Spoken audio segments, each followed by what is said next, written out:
I hope you can use your imagination and fix in the crosshairs of that imagination this man, Saul.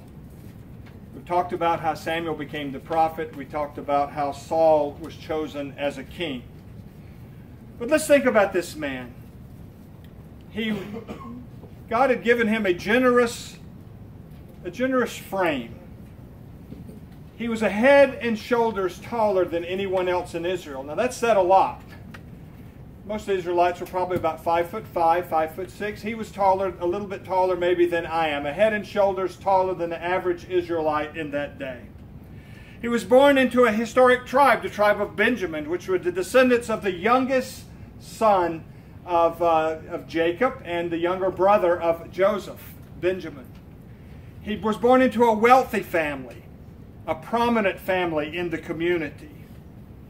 He was handsome. He was a strapping warrior. He was a man of the people because he was a farmer. He was familiar with plowing, sowing, harvesting. He worked out in the field. He was a man of the soil. And his very presence commanded respect, this Saul. When he was selected to be the king, he did not want the job. In fact, on the day of the selection, he even hid so that they wouldn't make him the king. When Samuel had first anointed him the king and said, God is calling you to be that chosen king, he didn't even go home and tell his parents. He did not tell any of his brothers or anyone. When he was selected and brought forward, they found him, they brought him and said, you are the man. All the people began to chant, long live the king, long live the king. And immediately he had detractors who said, we don't want this man to rule over us. He did not feel the need to go tweet about their low IQ or anything like that. All he did was just said, he just let it go. He put it in his pocket and let it be at peace. It wasn't long after he became the king that his new administration was confronted with a major challenge. The Ammonites had invaded and surrounded one of the cities of the Israelites, and they had said, you can surrender to us and we will let you live. If you surrender, we'll punch the right eye out of every male, meaning you could never shoot a bow accurately again. But if you don't surrender, we'll kill every one of you. They sent to Saul and said, you said you're the king. Can you help us? Well, he was out plowing. Here is a king with no palace, no standing army, no system of taxation. He's just called the king. He's got nothing really there. But he gets so enraged, the Spirit of the Lord comes upon this man, Saul, and he rallies the troops. He says, everybody needs to come up and help our brother and sister Israelites. He rallied a troop, and the victory was crushing to the Ammonites. An amazing thing had happened. They even called out some of those people and said, who are those people that said, don't let this man rule over us. Let's bring them out. We'll have their hides right now. He said, no, leave it alone. It's all okay. You see, he was humble in his own eyes. He felt so insecure. Now, I've described to you this man, that his military prowess began to show itself. He was a charismatic leader. He rallied the troops. He became a real king. So let's put him in the crosshairs of our imagination. Who would have guessed that this man Saul, that seemed to have everything going for him, the people began to love him. He was victorious not only in that event, but several other events of military endeavors. He was winning and winning and winning. But who would have believed, who would have known that he was tormented by the demons of his own insecurity? You know, a lot of people feel weak. We don't know what's going on in people's hearts. There's people that have a smile on their face, but every day they're feeling emptiness inside. They're frightened. They lack confidence. They feel inadequate. I know how Stephanie and I felt when we said yes to go to Tanzania in the mission. And my thought was, I don't know if I want to be a missionary in a mission board with people who would have people like me as a missionary. So we said goodbye to family and friends. We went to do something we'd never done in a country that spoke a different language and had all different customs that I didn't know. And I thought, gosh, you know, I wonder if I can make it. I know lots of people, as I've gotten to know them, you know, how they struggle with their own insecurities. And this was true of Saul. But as time passed, Saul began to like that feeling of power. He felt powerful. What he says goes. People would obey simply because he's the king. He could say, and they would do, and the power from that humble farmer that God so mightily used in the first few weeks of his administration now began to go to his head. Lord Acton, that was a member of the British Parliament, he's the one that coined the phrase, power corrupts. Absolute power corrupts absolutely. So Saul began to extend his powers. I'm not only the king that can tell people what to do, I will become the priest as well. Who needs Samuel? Who needs the priest to offer sacrifices? Who needs the priest to come and pray before the army? I can do it myself. You see, other nations had kings who would also be the head of church and state. And he began to extend his powers to do things that God had said, I don't want you to do them. Other people do it. We have checks and balances. He began to forget all of that. And as he began to get even more powerful and mix politics with religion, doing the sacrifices himself, there was a time that they went out and the Lord had spoken through Samuel and said, when you win the victory, do not take anything from them. Everything is to be taken away, destroyed. But he decided, well, we can't take the best stuff. We can save the best stuff. And he let a criminal go because he thought, I can make an alliance with this man. And this displeased God. Saul became increasingly arrogant and disobedient to the Lord. And at one point, God said that he had had enough. The writer said, and Samantha read it today, it grieved God that God had made Saul king. Do you know that we can disappoint God? God can have something for us to be and do, give us all the equipment that we need to do it, and we can actually disappoint God. We can make God sad. But rather than Saul changing in his heart and maybe going to Samuel and saying, Samuel, I think I've gotten off track. I'm getting further and further away. I feel like I'm wrong and I need to repent and come back. And what can I do? He descended into a state of hard-heartedness, arrogance, pride, self-will, no sense of repentance, no remorse. And what happened at that point is he became increasingly suspicious of anyone who threatened his power. And for Saul, the straw that broke the camel's back occurred with David and Goliath. We're going to take that story up next week. But do you remember the story? Saul and his men were threatened by the Philistine army that was vast, and they sent out their champion and said, send us one man. Now, Saul was maybe about 6'5", I don't know, 6'6". He's a big man, but this 9-foot guy scared the bejeebers out of him. Everybody's hiding, but who comes forward? A young strapping man, probably 17 or 18, that says, I will take him down in the power of the Lord. David did that, and we'll talk about that next week. But you know what got Saul's goat? People loved David.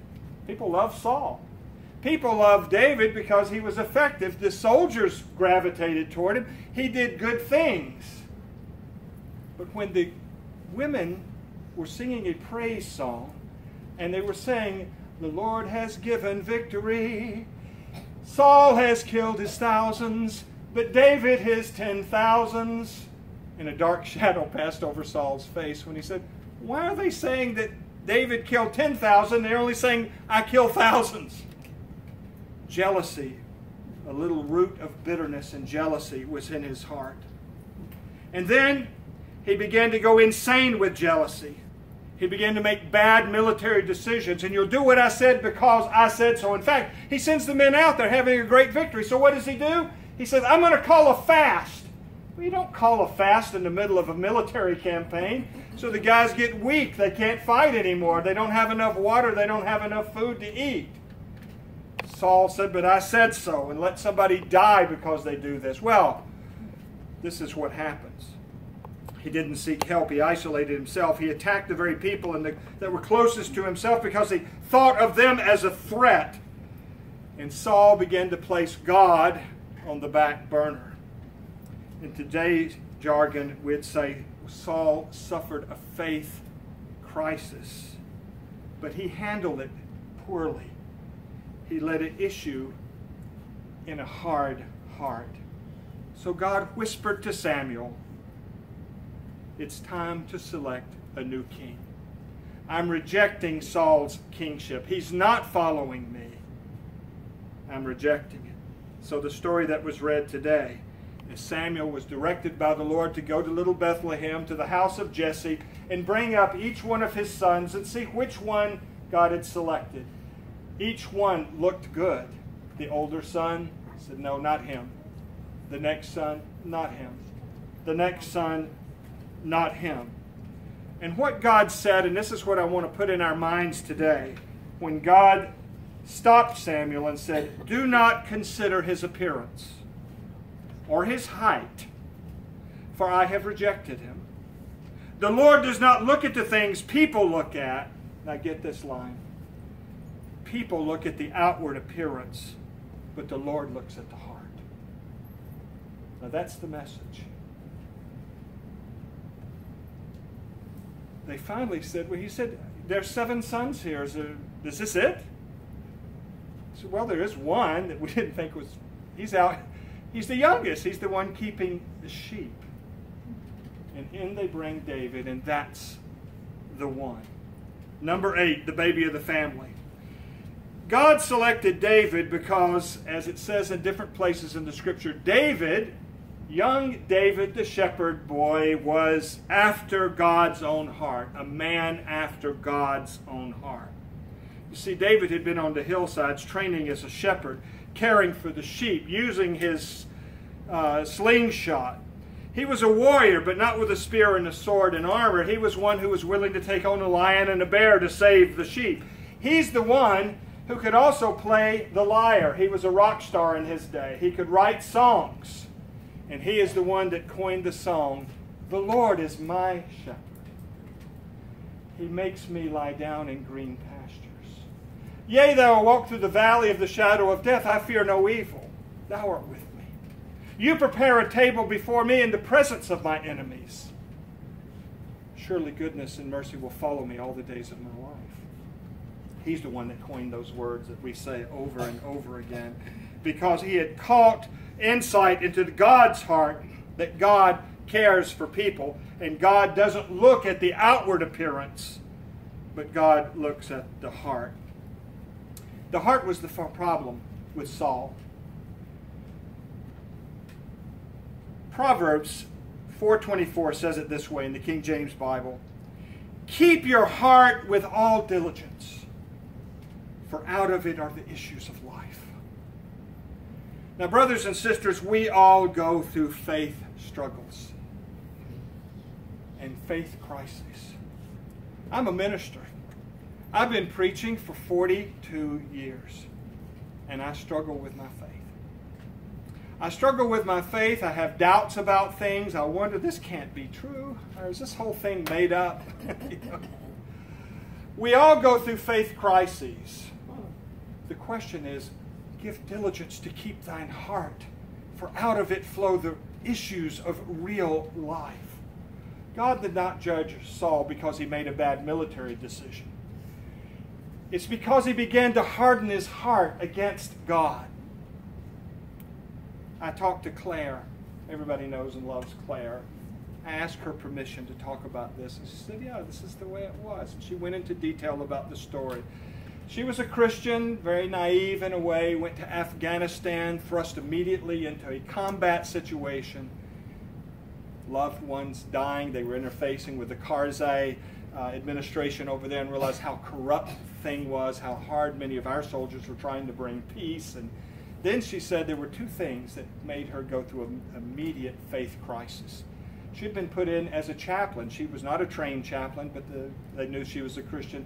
You become this sort of prayer warrior and chaplain for this unit. And she did that, but she said there were 2 things that bothered her. She saw some people using God as a manipulative tool to get other people to do what they told them to do. And she said not only that, but when she saw the horrors all around her, how can there be a good God in a setting like this and so much human suffering? I had somebody tell me just this past week, I'm a little mad at Jesus. I said, you're mad at Jesus? Why? I said, well, my dog got run over. Now, I know that a dog can become like a family member. And there's people who've had a child that died, or a niece that was murdered, or somebody gets cancer. And immediately we go into a faith crisis. I don't know the answer to each thing. I just said, well, you can tell Jesus how mad you are. Claire said she came through it because she didn't let it get to her heart completely and harden her heart. But when she came to us, what she found in this community was a place where you could be real. I hope that's what this is for all of us, that you can be who you are. If you have a grief, if you have a problem, you can share it with your brothers and sisters, that this is a family, and we're not judging by what seems to be the outward appearance, but judging by the heart. Saul let his heart go sour. Saul descended into the insanity. They even tried to kill David 2 times while he was sitting there playing music, trying to be a friend to him and calm his spirit. And he picked up his spear in rage because it's like Joseph Stalin. There's a problem. No man, no problem. I eliminate the man, I eliminate the problem. That was Saul's solution as he descended into being a tyrant. God is calling for our hearts to be open to God and to one another. And this is a place where we can retool our faith. This is a place where we can be real. I think about how Keith Shepard has talked several times about his family coming here, his mom and his dad, who had experienced a divorce, and how they were shunned in some churches. I hope that this will be a real place of refuge, a place of healing. We're not the collection of the saints. We're a hospital for sinners on the way to try to be like Jesus, to try to be like saints as we submit ourselves to God. Keep your heart with all diligence, because out of it flow the real issues of life. And when people come in here, they may be broken. They may be in pain. Their face may not show it. And they may not want to tell anybody. But you be the kind of friend that listens well and loves deeply. Saul descended into insanity. But we can catch ourselves and change. David presented a different model. He got off track. He had someone murdered. He took their wife after having committed adultery and getting her pregnant. And yet he got back on track. He paid for what he did. That's true. But the truth is, he continued to be a man after God's own heart. And he followed the Lord with a humble and repentant state. Now the good news is, Saul was not a good king in the end. David was a pretty good king most of the time, but he wasn't the great king. The king that we have is who? Jesus. The King of Kings and Lord of Lords, who reigns from a cross, who gave himself up, who took the towel and basin and washed the disciples' feet, who said, "This is my commandment. Love one another the same way I've loved you." That's the way people will know you're really my disciples.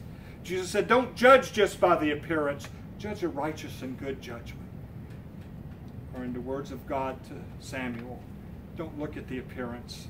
The Lord doesn't judge by the outward appearance. The Lord looks at the heart. Can you say amen? Amen. All right.